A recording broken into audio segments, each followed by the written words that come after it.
What's going on, everyone? I just watched E3, EA press conference, and Bethesda's press conference. With the span of since one started at noon and it started at 6. I had a few gaming in between, but I was so excited for both press conferences. I'm even more excited for tomorrow. With Microsoft, Sony, and Ubisoft. I won't be able to watch it live, but I'll still watch it. Thanks to a good YouTuber, and I like to consider him a friend, but I don't know. Yeah. Well, anyways, Skylinux, he's gonna be recording a live reaction to all three conferences tomorrow, and I'm pretty sure after I get off work, I'm gonna watch all three of them. And with it's gonna be like about an hour and a half each. Well, both the EA and Bethesda were both an hour, so maybe all three of them will be an hour. So it's 3 long hours of me just watching videos of the press conferences. But right now, we're going to talk about, or at least I'm going to talk about, EA and Bethesda and all the great content that they showed. And I'm like as skittish like a schoolgirl right now because I was so excited. Battlefield 1 was EA's, I guess you could say, trump card. They showed at the very end as any game that we as in the community and gamers are so excited for, they'll show it last. And the same thing with Bethesda, with Dishonored 2, they showed that one last. But so let's go over with EA's press conference. They started off with Titanfall 2. They started showing us a bunch of teaser trailer a few months ago or a few weeks ago, and then like right before the show actually started, and they showed the actual story, single player campaign trailer. And I actually, for the first time ever, I actually refrained myself from watching that trailer specifically because I saw the teaser trailer because, well, it's a teaser trailer. It's only like 15 to 30 seconds long, and the story trailer, I really restrained myself from watching it. So yeah, when I started to see it, I got so excited. I was really excited. Like I guess you could say my heart was pounding. But yeah, the story that they got going forward is really good. It's like one of those, when I watched like the IGN pre-show before EA actually started, and they were saying it's probably going to be like one of those where it's the ending is going to be like, basically the analogy that they went for was like your dog dies at the end. In other words, the Titan dies at the end, which is sad, but it's also kind of true. If you actually watch the story trailer, it's kind of like what they're going to be going for. At least that's what we want to think. But and it's all up in the air. So we should have to wait until they get the release date, and then until it gets released. So what else was next? FIFA 17, The Journey. Well, this isn't all accurately in order. This is just the shit I wrote down really freaking quick from what I remembered. FIFA 17. I'm not big on sports. I'm really not. The first sports game I played was probably like Madden 25th anniversary, and I played it for like half an hour. I was like, okay, yeah, I'm done. But no, FIFA 17 and Madden 17, they actually look very good. I'm actually really impressed. It's it's still not something I would get, but you gotta give props where they should be, and they're actually doing very good with the sports games now. Oh, excuse me. Mass Effect Andromeda. Now, when Mass Effect started to come out, I was actually kind of skeptical. I did not really feel like actually wanting to play it because I didn't know what it was about. And then when I did start to play it, like, oh god, maybe a year after Mass Effect 3 came out, I started playing I started playing Mass Effect 3. I was like, okay, yeah, I need to start this from the very beginning because at that time when I started playing Mass Effect 3, I was very into story when I was playing games. So I was like, okay, yeah, I need to start from the very beginning, play 1, then 2, and then 3, and then I'll have the story all up. And oh god, I devoted so many hours into Mass Effect, as like I'm sure everybody else has. But yeah, Mass Effect Andromeda looks fucking awesome. I'm really impressed with what they're going with the story, where they have to leave the Milky Way and go to a different galaxy. So we'll be seeing new alien species, probably. But you know, as the creative director, I believe, I can't remember his name, but he said that we, as in, you know, our main character, we are the alien now. So it's gonna be, all I can say is it's really interesting. I can't wait. I really can't. Then they showed a bunch of Star Wars stuff, you know, Star Wars Battlefront the DLC, new stuff that they were updating for, you know, Galaxy of Heroes, and then they presented the timeline for like what's happening in 2017 and then what's happening in 2018. You know, I'm not gonna, I would say I'm not gonna take the word for it, but you know, why not just why not listen to them and see what they have to say? And well, you know, it's. They said something, but they didn't show it. You know, really, it takes everything to show. And they did show actually like a little snippet of something. I can't remember what it was, but I know that it looked damn good. And whatever that little 5-second gameplay video was, I want it. I really do. I want it. And then they went on to an indie game where they mentioned Yarny from last year, in which, you know, I personally, I kind of loved it. I really did. It was a very compelling story. But now a new creative director, I can't remember his name either. The names are so blank on me right now. So this happened since EA ended like 7 hours ago. Yeah, 7 hours ago, 6 hours ago rather. But it was a little game called Faye. And when they were showing pictures of it, I was getting like, okay, it's like one of those, you know, 2D kind of look. It would kind of look 2D from pictures, but when they showed the actual gameplay, that's like, okay, yeah, this looks good. When's the release date? And sadly, they didn't show it. But from what I saw, it was very beautiful, but it was very weird. I can't really know how else to describe it, because like the way it was colored and everything, it was really, really dark. Like there was no light. But where the creative director said it was like you have to use music to communicate to basically the entire world of this game, all the creatures, the plants, and the entire environment. So I find that to be very intriguing. So it's going to be something that I might actually, just like Yarny, I'll probably get it and then play it and then I'll love it, but I probably won't play it again, which is going to be sad, because I like to try and play games as much as possible, but with new games keep coming out, it's kind of hard to do that. So when I started Yarny, I tried to finish it all the way through, and I wanted to try and play through it again just to see, like, you know, what I missed, take a look at this, take a look at that, not have it all time based, and I didn't really get to do that. But yeah, so this new I believe it's an indie game, Faye, is gonna be looking. It looks really good. I'm very excited for it. Is it gonna be my top 10? Probably not. But you know, just like Skyline said on his top 10, just because it's not on the list doesn't mean I'm not excited for it. So yeah. And then, you know, EA, they wrapped up with Battlefield 1. And then immediately after the press conference, they showed all the celebrities and gamers like Stone Mountain 64 and all those other YouTuber gamers, whatnot. They doing those 3 matches on Battlefield 1.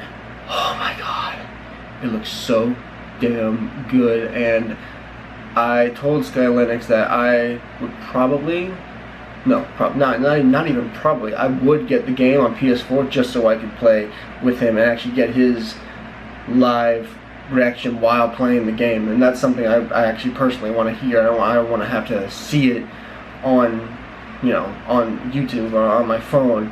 I want to actually hear it while he's playing and while I'm playing with him. Hopefully, maybe, but you know, it's months away from now. But anyway, so yeah, Battlefield 1, it looks awesome. I'm so excited for it. And then, you know, 5 hours later, Bethesda press conference got started up, and they started off with Quake Champions. Now, from what I heard from the creative director of the original Quake, who is also the creative director of Quake Champions, it's been going on for like 20 years, and I'm only 22. And, I mean, like, rather, the tournaments have been going on for 20 years, and I never got the chance to actually play the original Quake, just like I never really got the chance to play the original Doom. But from the way it was looking, at least from the cinematic trailer, obviously it looks very good. Most cinematic trailers do, but gameplay is kind of needed. And they're going to be showing it on like QuakeCon in like August. And you know, I don't know what's going to be happening there. You know, I'm still working for the Army, yay. But anyways, so yeah, we're gonna have to wait and see about Quake Champions. The one bad part that I thought about it though was that it was only for PC. It's not exactly my forte because, well, Xbox One, PS4. But you know, maybe I'll make enough money to get a good PC. I don't know. But yeah. So they also showed Doom DLC and Fallout 4 DLC. When I was actually watching Bethesda conference with a buddy of mine, you know, Xbox Live, he was watching it, and he said that he literally shit his pants when he saw that he could build his own vault. And he also shit his pants again when he saw that we're going to either, he thought it was build an amusement park, but I think it's actually just going to an amusement park. But if it is building your own amusement park, that's fucking awesome. Bad part about it is I haven't really devoted my time to Fallout 4. It's very sad. Yeah. But anyways, so yeah, the Doom DLC, just like, you know, I don't want to say just like Call of Duty, but you know, 3 new maps, a new demon that you can play as. I believe it's that one, I call it the Witch when I was playing, so I can't remember the actual name. But yeah, there's the 3 new maps, the new demon to play, and I can't remember if there's any new weapons. I don't think there were, but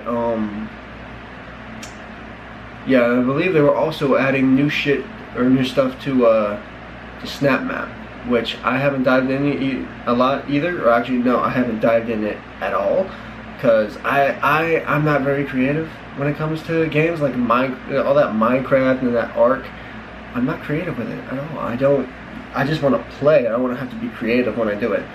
So yeah, there's the DLC for Doom and Fallout 4, and then oh god, so many people were excited for hearing of all the DLC for Elder Scrolls Online. Like you could hear from the audience a whole bunch of people saying like, yo, yeah, whoa, fuck yeah.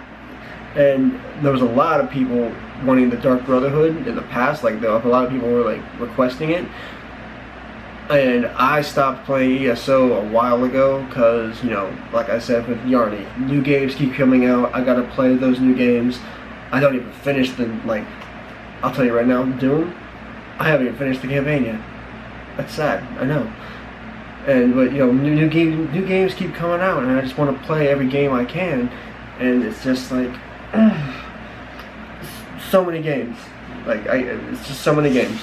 And then but yeah, they have the Dark Brotherhood DLC coming in for the, you know, bring a whole new story. I played the fuck out of freaking Dark Brotherhood with Skyrim, so I was actually very excited for that. And they also brought the DLC of Tamriel 1 or 1 Tamriel. I think it was 1 Tamriel, where apparently after you finish the tutorial, you can actually go anywhere you want, do any mission you want at the level you are. So like, if you finish the tutorial, you could just go straight, well, I don't know if that's actually possible, you could go straight like towards like the other side of the map and just do that quest over there, and it's just like at the level you're at, it's like wow. And there was a lot of people excited for that too. Like I believe the creative director of ESO said that was like the first time ever where you could do basically whatever you want in an MMO. And you know, the audience was obviously very excited for it. I'm pretty sure there's a lot of people tweeting about it right now, or either right now or when it actually got announced. So it's very, very anticipated, very excited to be to actually hear that. And then 2 other games. Dishonored 2 was showed last, but before Dishonored 2 was announced, there was another little game called Prey. Now, when I actually started watching the trailer for it in the press conference, for one, it looks freaking awesome. It looks beautiful. the character, like as your character looking through the mirror, is just like, wow, this looks almost like a movie, you know, almost like an animated movie, and it's just like, how is this even possible? And when I started doing up my top 10, for one, I never heard of this game, Prey, and apparently it's supposed to be a reboot from what I read on Twitter. But if it's supposed to be a reboot, I never heard of Prey to begin with. So when I saw it, I was like, wow, this is awesome. And I'm going to tell you right now, something from my top 10 is getting removed. I'm probably going to have Prey on it. No joke. But we'll just have to wait and see until Monday. Yeah, Prey got me really, really excited. It was very, very, very beautiful in both picture, lighting, graphics, basically almost everything. And the voice acting wasn't too bad either. So, yeah, it's something I'm very excited for it. And then Dishonored 2, obviously, you know, what everybody has been hyping about basically since last year's E3. And as one of the creative directors, or like the CEO, I can't remember, said about Dishonored 2, is basically after it was showed at E3 last year, it basically went off the radar. Like, we didn't know anything else about it, or like show any gameplays or any new trailers or whatnot. So it was basically off the radar until today. And now basically YouTube has been supplied with new Dishonored 2 gameplay videos, trailers, story, just a whole bunch of new content that's basically been uploaded to YouTube, and now everybody can watch. And you know, I played Dishonored on the 360, and it was very good. I liked it. Like Yarny, I didn't finish it, unfortunately. I wish I did. I wish I could. But, you know, but from what I played, it was very good. It was very well done, and Dishonored 2 is going to be like no exception. There's like no way that Dishonored 2 could be worse than Dishonored 1. It's going to be better in all shapes and fuck. What's the analogy I'm going for? Every shape and form? I can't remember, but you know, it's the fact that they keep showing us the new content that we gamers get excited for. And, you know, like I said, Dishonored 2 is going to be no exception for showing us what we as gamers want. And it's another thing I'm very, very excited for, along with, you know, Prey, as I said before, and then Battlefield 1. I can tell you right now, with my top 10, Dishonored 2 and Battlefield 1 are obviously on it. But I may, as I said, I may have to move Prey into one of those slots, but just have to wait and see until tomorrow. So, yeah, that is basically my coverage of both EA and Bethesda press conferences. If you couldn't tell, I'm not good at talking in front of the camera. I'm not used to having this thing in front of me. So, if you also can't tell, I'm kind of running out of breath, because right now, this is totally on the spot. I did not plan any of this. I didn't take any time to prepare. I just wanted to lay my thoughts out right here and now. I think that's like the best way to do it. You know, I wish I could do live. I really do, but I don't have basically the technology to do so. So I just watch it and then tell you, the camera, or whoever views, what I think. So, you know, that's basically it. I will try to do the same thing for, you know, Microsoft, Sony, and Ubisoft all in one go, because like I said, this camera's got like a 20 to 25 minute time limit, and we're getting close to the 20-minute mark right now. So, like I said, I'm gonna try to do the same thing. It may be split up into different videos, I don't know, but right now, like this time of year, best time for me as a gamer, because, you know, new content, new trailers, new everything pertaining to games. And, you know, it's just one of those days one of those weeks rather, I have to just mark on my calendar saying, okay, I gotta figure out a way to watch all of these without any interruptions, and as it so happens, I have work, so that's my main interruption. But anyways, so yeah, I am PFCLSA. This is my E3 EA Bethesda press conference not really reaction, after reaction to both, and I hope to see you guys tomorrow for Sony's, Microsoft, and Ubisoft's. I'll see you later.